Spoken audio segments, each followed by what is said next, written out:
Hi mga katol, nandito po kami sa site at kinabit na po namin yung ginawang padded ng asawa ko. Wall padded po.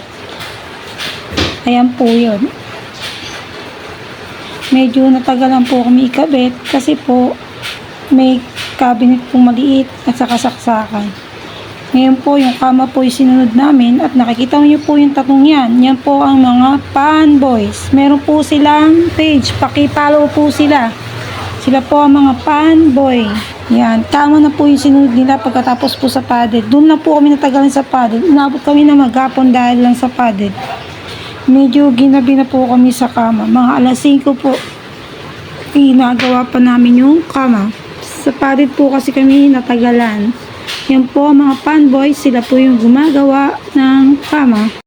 Yan po, isa-isa po nilang ini-screw ang bawat buto ng kama. Tapos po, isusunod nila yung panggitna po. Yan po yung pangsalo sa kama po. I-screwan din po nila yan. Pagkatapos nilang i-screwan po yan, kukunin po nila na yung letter T na kahoy na ginawa po namin para pang hamba sa lalim po niya. Ayan po. Tapos i-screw po yan. Dalawa po yan. Isa sa bandang paanan at isa po sa bandang ulo na ng kama. Ang mga Pan Boys, sobrang sipag nila.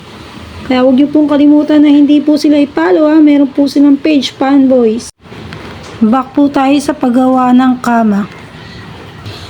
Marami screw ang kailangan para po matibay po yung kama. Ayan po, gawa na po yung kama. Paano po, hanggang po sa muli mga katol. Salamat sa pag-watch. Paki-like na rin po at mag-comment na rin po kayo. Kung nagustuhan nyo, mag-share na rin po kayo. Maraming po salamat sa lahat ng supporter ko, mga followers ko.